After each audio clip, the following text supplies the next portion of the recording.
The late morning sun reflected off the polished chrome of the Rolls-Royce as Daniel Harper eased the vehicle to a stop on the pristine curb of Oakwood Lane. He adjusted his navy suit jacket and ran a hand over the leather of his briefcase, the weight of decades of careful preparation settling over him. Every detail mattered, from the crisp fold of his shirt to the meticulously planned strategy meeting he was about to attend. The street stretched ahead, a picture-perfect American suburb in Baton Rouge, Louisiana. Identical colonial-style homes with manicured lawns and neatly trimmed hedges lined both sides. Daniel had just stepped out of the car when movement caught his eye. Emma Reynolds emerged from her double front doors, her heels clacking sharply against the driveway. Her designer handbag swung with each step, her face twisted in suspicion and anger. "What are you doing here? Whose car is that?" she demanded. Daniel turned slowly, maintaining the calm he had honed over years. "Good morning, Mrs. Reynolds. I'm Daniel Harper. This car belongs to me. I'm here early for the scheduled meeting with your husband." Emma scoffed, jabbing a finger toward the car. "You expect me to believe that? In this neighborhood?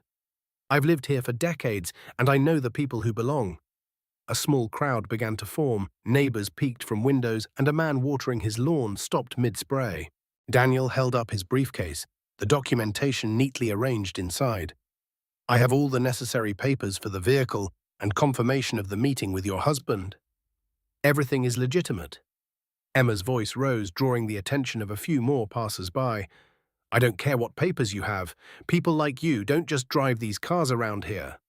The tension grew. Phones appeared, recording the scene as Daniel kept his composure, well practiced from years of facing judgment and doubt. Just as Emma raised her phone to call authorities, two police cruisers rolled onto the street. Officers Lauren Mitchell and Jason Bennett stepped out, the hum of the engine echoing down the lane. Emma practically danced toward them, gleeful at their arrival. "This man is trying to steal this car," she declared. Daniel stood still, hand resting lightly on the hood. "Officer, I have identification and registration right here," he said evenly. Officer Mitchell took the ID and registration, confirming each document with careful scrutiny. Murmurs rippled through the assembled crowd. Emma's face turned red as Officer Bennett ran the plates through the system. "Everything checks out," he confirmed. Emma's protests faltered, but she tried to regain her composure, filming and narrating each accusation. Daniel simply watched, letting the evidence speak. "Mrs. Reynolds, the documents are legitimate," Officer Mitchell stated firmly. "The vehicle belongs to Mr. Harper." Emma stepped back, momentarily silenced as the implications sank in. Just then, the front door opened and Philip Reynolds appeared, adjusting his tie with a frown. "Emma, what is happening?" he asked, stopping short as his gaze met Daniel's. Recognition flashed, and the weight of reality hit him in an instant. "Daniel Harper?" he whispered, disbelief in his tone. Daniel nodded. "Philip, I recently acquired controlling interest in your company. This morning's meeting was scheduled to discuss transition plans. I arrived early to review the documents." The street fell silent. Neighbors watched, captivated by the unfolding drama. Emma's phone slipped from her hand, her earlier confidence replaced by confusion and uncertainty. The police officers exchanged knowing glances, aware that the confrontation had reached an unexpected resolution. Daniel's calm demeanor contrasted sharply with the Reynolds household chaos, a quiet reminder that preparation, dignity, and truth carried far more weight than any performance of power. Philip Reynolds stepped forward, still pale and visibly shaken, his usual executive composure shattered. He gestured toward the driveway. "Emma, perhaps we should continue this discussion inside," he suggested, voice low and urgent. Emma hesitated, her anger clashing with dawning realization. Daniel followed them into the Reynolds' grand foyer, noting the polished marble floors and the soft light filtering through tall windows. Every detail of the home spoke of old money and carefully curated taste. But behind the opulence was tension, crackling and palpable. Daniel placed his briefcase on the edge of a velvet chair, the leather surface a shield against the chaos around him. "Please have a seat," Philip offered, motioning to a dark mahogany table. Daniel settled in, laying out the documents he had reviewed earlier, each file meticulously organized. Emma hovered nearby, her earlier aggression replaced with nervous energy. She offered a brittle smile as she poured wine, trying to mask the tremor in her hands.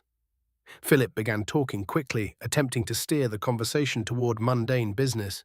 But Daniel's sharp eyes noticed every hesitation, every flicker of discomfort when minority promotions or contract discrepancies were mentioned. He had seen this before, the carefully constructed facade, the sudden panic when scrutiny approached. "I've reviewed some preliminary data," Daniel said, his tone calm but firm. "There are patterns here that require clarification. Minority employees with years of experience were repeatedly overlooked for leadership roles, while others with less experience advanced." Philip's fork hovered mid-air. "Those were carefully reviewed by HR," he said quickly. "Standard procedure." Daniel leaned back slightly, letting the words settle. And yet the same department failed to investigate numerous complaints that should have prompted action. Patterns repeat themselves, Philip. The question is why? Emma returned with dessert, setting plates down with a precision that belied her growing anxiety. She attempted small talk, but her voice lacked conviction. Daniel kept his attention fixed on Philip, observing the subtle signs of stress, a tight jaw, a faltering gaze, hands that trembled ever so slightly. This was more than embarrassment, it was fear. Philip's responses grew faster, less measured. He deflected, tried to charm, and yet every tactic failed to obscure the accumulating evidence Daniel had assembled. The room's air felt heavy, each breath drawn carefully, measured, deliberate. "Minority employees repeatedly denied advancement," Daniel continued. "Contracts approved that benefit insiders disproportionately. The documentation doesn't lie, Philip. Patterns exist independent of explanation or excuse." Philip swallowed hard. "I assure you, these were procedural issues. Nothing personal," he muttered, though his tone lacked conviction. Daniel remained unflinching. "Procedural issues that persist over years, repeated across departments, affecting careers and livelihoods. That no longer qualifies as mere oversight. That is design. And it must be addressed." Emma's eyes darted between her husband and Daniel, realization dawning that the morning confrontation had unveiled far more than a simple neighborhood misunderstanding. The atmosphere was tense, each second stretching longer as the weight of accountability pressed on Philip. Daniel's calm authority highlighted the contrast between truth and pretense, revealing vulnerabilities that the Reynolds had never imagined would be exposed in their own home. As the conversation continued, Daniel's mind mapped the next steps, the investigation expanding from the surface confrontation to the deeper patterns he had already begun to uncover. Each detail, each record, each employee testimony would fit into a mosaic of evidence impossible to ignore. Emma's earlier certainty of control had evaporated, leaving her exposed and uncertain. The afternoon sun cast long, harsh shadows across the table, highlighting every subtle expression of fear, guilt, and calculation. Daniel's composure was the anchor in the storm, the embodiment of meticulous preparation meeting inevitable revelation. The initial confrontation on Oakwood Lane had escalated into a revelation far larger, one that would demand accountability, expose the truth, and challenge decades of assumed authority. Just as Daniel began outlining the next phase of review, a subtle sound from the foyer indicated movement. A delivery of files from an anonymous source slipped under the door, hinting at evidence still undiscovered. The plot had deepened, the stakes rising, and Daniel realized that the morning's confrontation was merely the opening act in a far more complex drama unfolding inside the Reynolds empire. Later that afternoon, Daniel and his daughter Rachel Harper convened in the sleek corner office of their Baton Rouge high-rise. Rain had begun to fall, soft pattering against the glass, a reminder of the quiet urgency that hung in the air. Rachel opened her laptop, pulling up spreadsheets and internal company communications Daniel had copied from the Reynolds acquisition files. "Dad, look at this," she said, scrolling rapidly. "Promotion data across Philip's divisions shows a consistent pattern. Qualified employees are repeatedly passed over, their positions going to less experienced colleagues. It's systematic." Daniel leaned over, examining the figures closely. Names, dates, performance reviews, all pointing to the same conclusion. "This isn't just oversight, Rachel. This is intentional," he said quietly, the words carrying decades of experience in corporate investigations. Rachel's eyes flicked up to her father. We need corroboration from within the company. We can't just rely on the spreadsheets. Daniel nodded. Exactly. We'll need testimonies, internal memos, anything that proves the pattern is intentional and sanctioned. Hours passed as they cross-referenced HR records, comparing complaints with promotion timelines and vendor contracts. Each discrepancy revealed a story of manipulation, contracts rerouted through shell companies tied to board members, complaints about harassment or mismanagement quietly disappearing from official files. By mid-afternoon, the first employee, Carla Simmons, arrived. Her expression was cautious but determined. She had worked her way up for years, overlooked repeatedly despite clear qualifications. "I appreciate you meeting with me privately," she said, smoothing her blazer. Daniel gestured to a seat. "Please, Carla, tell us about your experience with promotions." She spoke deliberately, detailing instances where her leadership training had been ignored and positions given to less experienced white colleagues. "I filed complaints, but HR closed each case, citing procedural technicalities," she said. Rachel typed rapidly, documenting every word. "Did you notice any pattern with vendor contracts or departmental decisions?" Daniel asked. Carla nodded, mentioning several contracts awarded to companies with personal connections to Philip Reynolds. "They were always above market rate, and the bids from other vendors disappeared," she said quietly. The pattern was undeniable. Each document and testimony aligned with the spreadsheets Rachel had compiled. As the day wore on, another employee, Jerome Watkins, a veteran dispatcher, arrived. His grey hair and steady gaze reflected decades of experience. He recounted safety concerns raised by minority drivers, scheduling conflicts disproportionately affecting certain employees, and complaints that vanished into administrative black holes. Daniel listened carefully, making notes, watching Rachel do the same. Each account added depth to the pattern, creating a narrative impossible to dismiss. The rain outside intensified, drumming against the windows as if marking the urgency of their discovery. By evening, the evidence was substantial. Systematic discrimination in promotions, manipulation of vendor contracts, and deliberate suppression of employee complaints. Daniel leaned back, feeling the familiar weight of responsibility settle on him. "Rachel, this is bigger than we imagined," he said softly. "We have the documentation, testimonies, and patterns. It's all here." She nodded, a mixture of determination and fatigue on her face. "We need a strategy to present this to the board without giving Philip a chance to manipulate the narrative again." Daniel stood, looking out at the rain-soaked city. The first stage of investigation had revealed a hidden network of decisions designed to protect privilege while suppressing talent. The confrontation on Oakwood Lane had been the spark, but now they had the blueprint of systematic injustice. Tomorrow, the real work would begin. Confronting the board, presenting the evidence, and ensuring accountability. The plot had thickened, and the rain outside mirrored the gravity of the coming storm. Somewhere inside the Reynolds empire, Philip was unaware that the walls around his control were already cracking, and Daniel Harper intended to expose every fracture. The next morning, Daniel and Rachel returned to the office under a grey, overcast sky. Baton Rouge streets glistened with overnight rain, reflecting the muted city lights. Daniel sipped his coffee, the warmth grounding him as he reviewed the files once more. Naomi, their legal consultant, arrived precisely at 8, briefcase in hand, eyes already scanning the spreadsheets and internal communications. "We need to move carefully," Naomi said, her voice calm but firm. "Philip will try to cover tracks if he suspects an investigation." Daniel nodded. "I'm aware. That's why we're being methodical. No alerts, no announcements, just evidence gathering."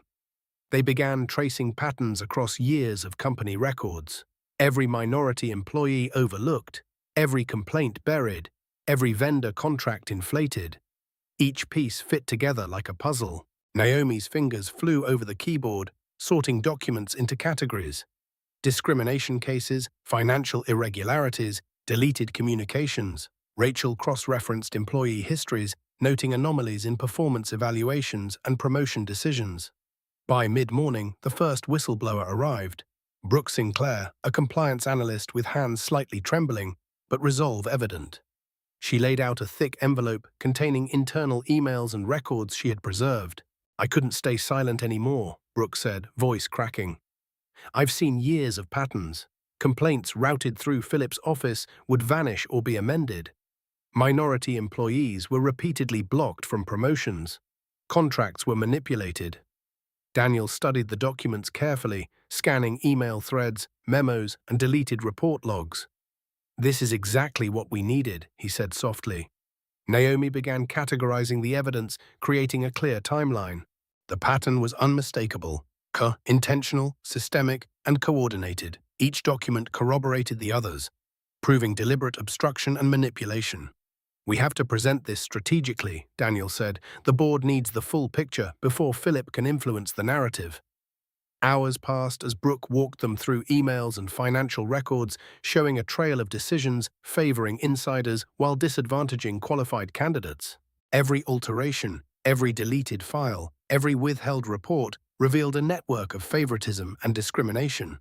The office hummed with quiet intensity, punctuated only by the tapping of keys and the occasional sigh.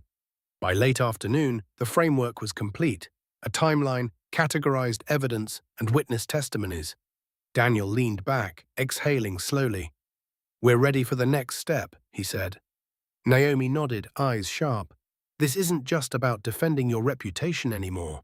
It's about exposing a systemic problem."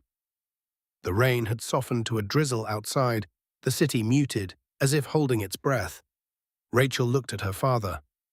"Are we prepared for pushback? Philip will deny everything." Daniel's gaze was steady. "We have facts, records, and first-hand testimony. His denials won't hold. This time, truth has weight." They began drafting an internal strategy, mapping how to present the evidence to the board in a manner impossible to ignore. Each folder, each document, each witness statement would speak louder than any argument or denial. The stakes were rising. Philip's control over the company and its narratives was strong, but the careful assembly of proof had tilted the balance. By evening, their plan was set. The next day, the Harper team would confront the board, presenting an unassailable case: years of systematic discrimination, financial manipulation, and corporate mismanagement. Daniel glanced at the city skyline through the office window, the fading light reflecting off wet streets. Oakwood Lane, the site of the initial confrontation, seemed far away, yet the chain of events it had triggered now threatened to unravel the Reynolds empire. The plot had deepened, the evidence undeniable, and the next chapter of confrontation and accountability was about to begin. The following morning, the Harper team assembled in the top-floor conference room, sunlight diffusing through the tall windows and casting long shadows across the mahogany table. Daniel placed the folders before him, each carefully labeled: minority promotions, vendor contracts, complaint files. Rachel sat beside him, laptop open, ready to display detailed charts and timelines. Naomi reviewed the strategy one final time. "We present the evidence in categories," she instructed. "Clear, undeniable, and without embellishment. We let the facts speak." The first board members began to arrive. Kenneth Barlow, a veteran director with decades of influence, took his usual seat at the head of the table. Others followed, some visibly uncomfortable, others attempting to project indifference. Philip Reynolds entered last, his polished appearance masking a flicker of unease. He nodded curtly at Daniel, but avoided eye contact with Rachel and Naomi. "Quite a dramatic summons this morning," he said, voice measured, attempting control. Daniel leaned forward slightly. "The summons is necessary, Philip. The evidence we have cannot wait." Naomi began distributing packets, ensuring each board member received clear documentation. Daniel outlined the first set of findings: repeated denial of promotions for qualified minority employees, all supported by performance records. Faces around the table shifted, some uneasy, others skeptical. Philip interjected smoothly, attempting to frame the investigation as reactionary. "This began after a misunderstanding at my home," he said, glancing at Daniel. "We must consider context." Daniel's tone was calm but unwavering. "The evidence predates that incident by years. The patterns cannot be explained as reactionary or coincidental." Kenneth Barlow cleared his throat, shifting uncomfortably. Some members whispered among themselves. The spreadsheets, emails, and witness testimonies created a mosaic too detailed to dismiss. Daniel continued, moving to vendor contracts. He highlighted inflated costs, suspicious approvals, and connections to insiders. Philip's jaw tightened. These are normal business variances, he offered, attempting to downplay the significance. Naomi countered, showing direct links between manipulated bids and company insiders. Board members exchanged glances, the weight of documentation eroding Philip's confident posture. Rachel displayed the complaint files, showing repeated suppression and closure without proper review. Each story was corroborated by employee testimony, leaving little room for doubt. Philip leaned back, trying to regain composure, but the room's energy had shifted. What had been procedural authority now appeared as systematic manipulation. The board realized the scope of oversight and potential complicity. Daniel paused, letting the silence emphasize the gravity of the revelations. The room was tense, a quiet storm of accountability gathering momentum. Each board member now confronted the choice between protecting comfort or acknowledging systemic failure. Philip's carefully constructed defenses no longer carried authority. His words fell flat against clear evidence. Kenneth Barlow nodded slowly, signaling recognition of the severity. Daniel concluded the session, laying out recommendations for immediate review, policy reform, and accountability measures. Outside, the rain began to taper, a muted reminder of the storm they had just weathered inside. The initial confrontation on Oakwood Lane had triggered this cascade, exposing decades of mismanagement and bias. For the first time, the board could see the full extent of the wrongdoing, the human cost, and the imperative for change.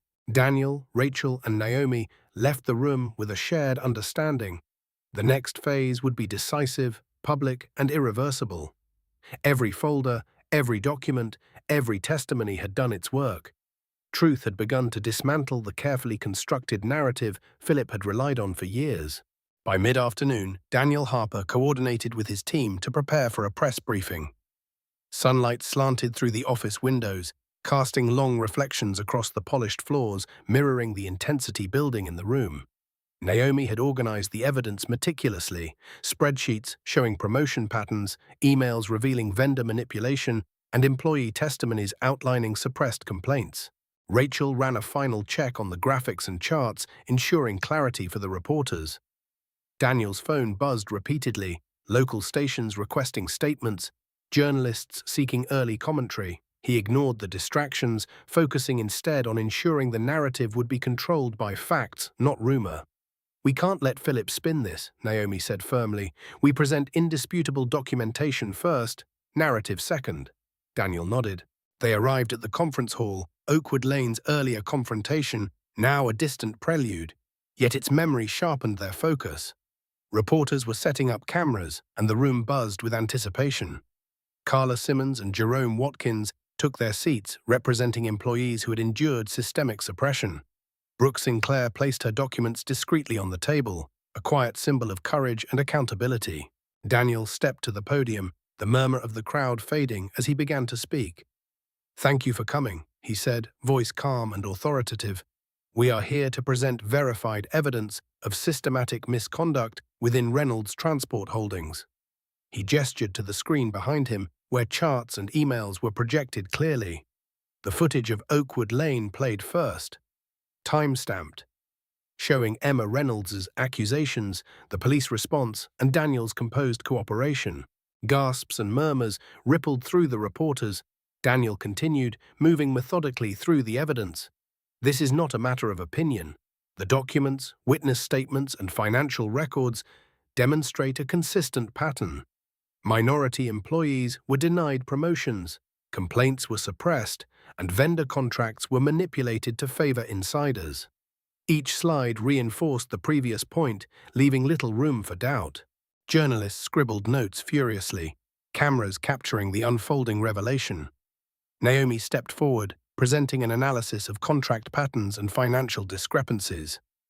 "These irregularities are not random," she said. "They reveal deliberate decisions that advantaged certain executives and companies while disadvantaging qualified personnel." Reporters began asking questions, and Daniel addressed each calmly, citing evidence and timestamps, deflecting speculation. Brooke Sinclair then gave a clear account of her observations, outlining years of suppressed complaints and altered communications. Her courage reinforced the documentation, adding a human voice to the numbers and emails. The narrative shifted from a single neighborhood confrontation to a systemic exposé, detailing decades of entrenched privilege and deliberate discrimination. Outside, the rain had stopped, leaving wet streets gleaming in the late afternoon sun.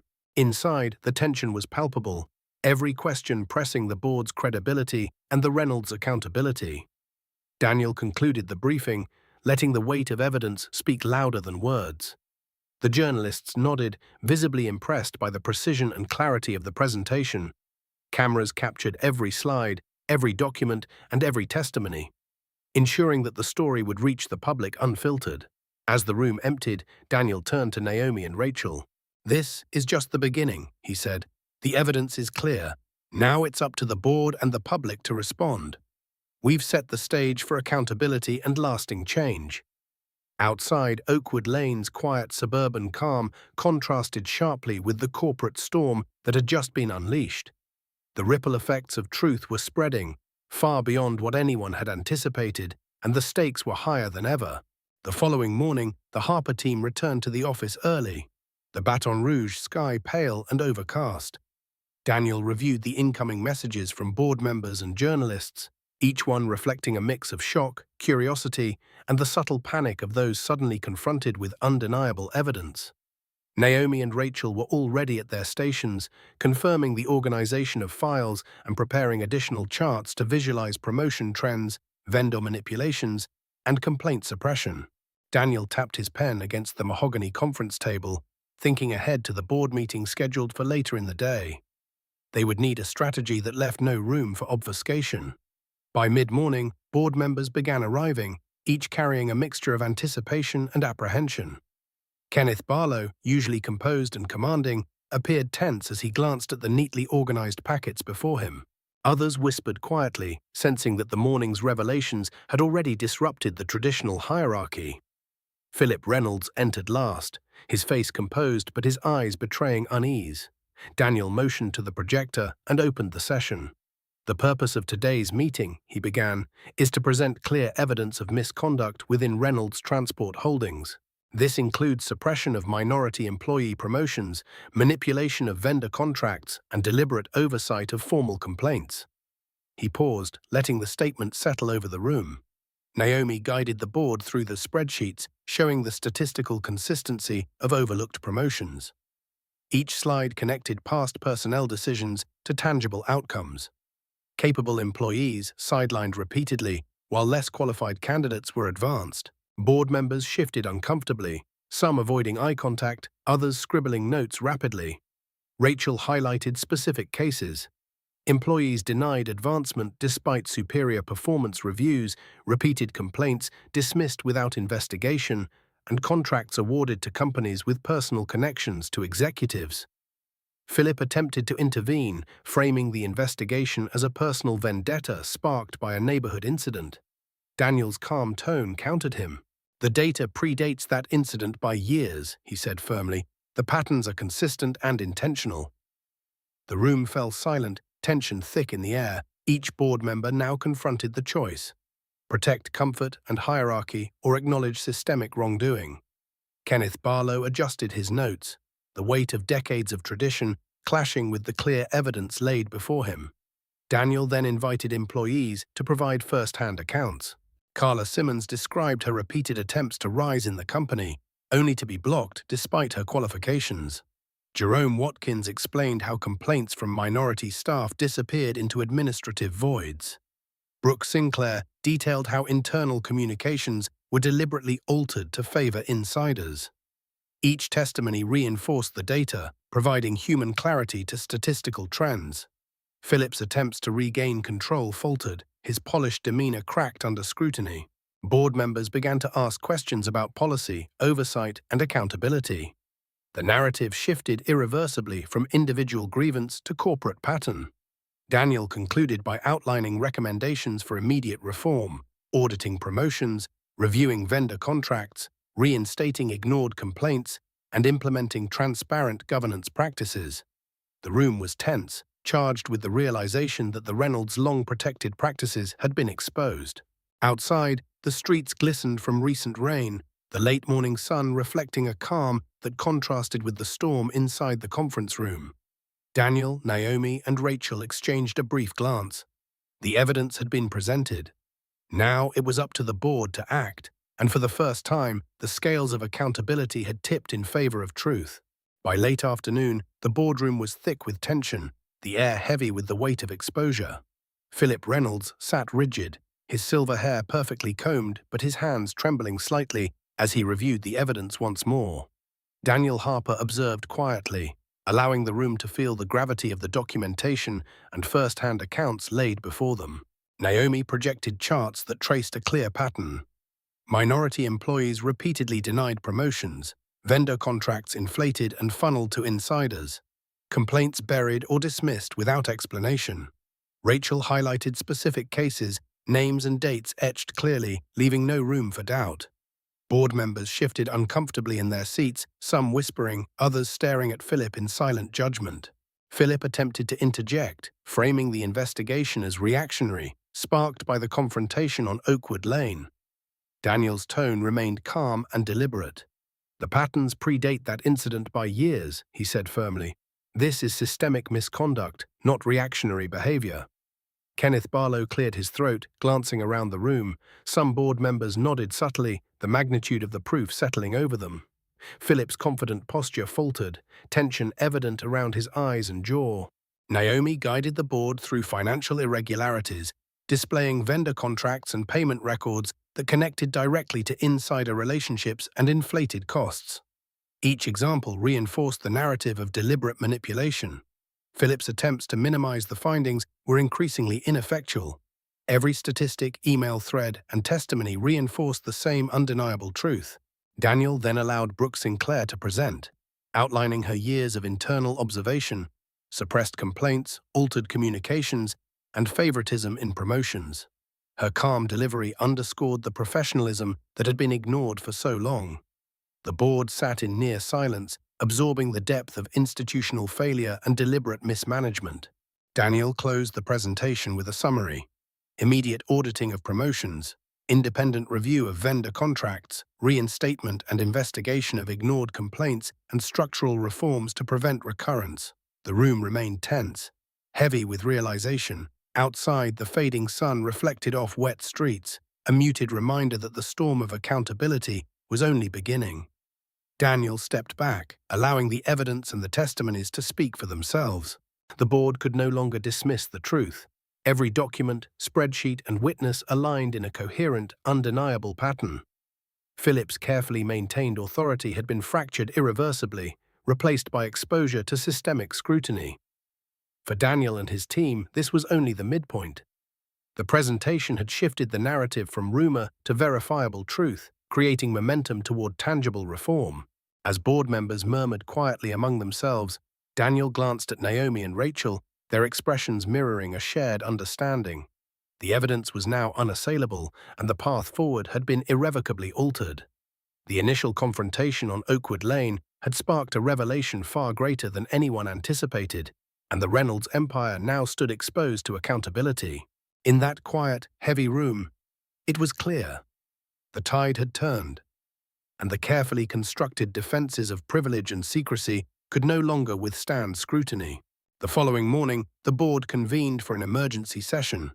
Tension hung in the room like a storm ready to break. Daniel Harper, Rachel, and Naomi arrived early, organizing the documents and digital evidence one final time. Each folder, chart, and email was positioned to leave no room for dismissal. Philip Reynolds entered, his polished exterior barely concealing the tightness in his jaw and the flicker of panic in his eyes. Kenneth Barlow and other board members took their seats, whispers passing quietly as they realized the scope of the evidence. Daniel began, his voice calm and measured, yet carrying the weight of conviction.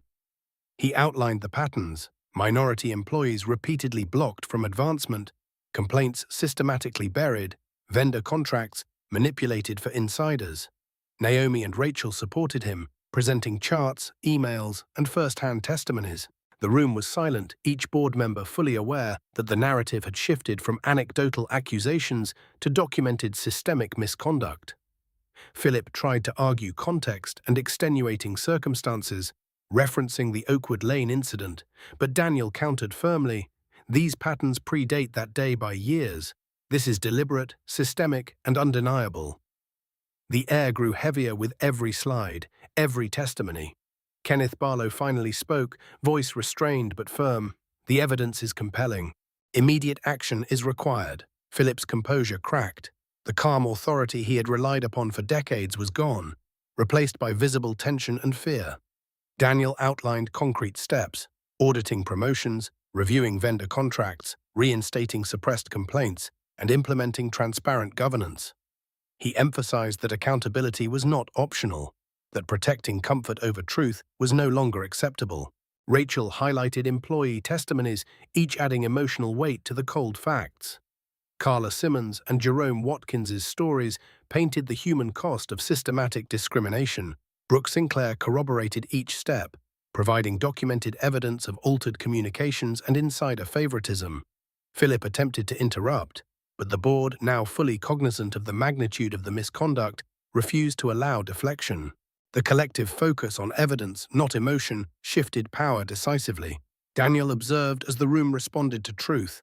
Whispers became acknowledgement. Discomfort turned into determination.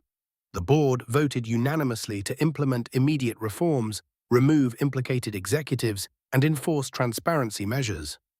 Philip Reynolds and Emma Reynolds, stripped of their authority by incontrovertible proof, were escorted from the room. Reporters waiting outside documented the scene: Philip's stunned expression, Emma's disbelief, and the quiet resolve of Daniel Harper as he prepared to implement meaningful change. Later, Daniel and Rachel returned to their office, the weight of victory tempered by awareness of the challenges ahead. Naomi spoke quietly, "This is only the beginning. Rebuilding trust and ensuring fairness will take time." Daniel nodded, eyes fixed on the skyline beyond the windows. "True accountability has begun. Systems may bend, but facts never lie." The rain outside had cleared, leaving the city washed and glistening, a silent reflection of the transformation that had begun. For Daniel, Rachel, and Naomi, the culmination of careful planning, courage, and unwavering integrity had not just exposed wrongdoing. It had begun a new chapter, one where merit and fairness finally had a voice. Every suppressed complaint, every hidden document, every overlooked employee would now be heard and acknowledged. The long shadow of injustice was lifting, replaced by the first rays of systemic reform and hope. Weeks later, Daniel Harper stood on the stage of Oakwood Lane's community green, the morning sun warming the gathering crowd. Families, employees, and local leaders filled the seats, a visible testament to the ripple effect of accountability. Carla Simmons and Jerome Watkins sat prominently, their faces reflecting pride and recognition long overdue. Naomi and Rachel coordinated from the side, ensuring the presentation was seamless.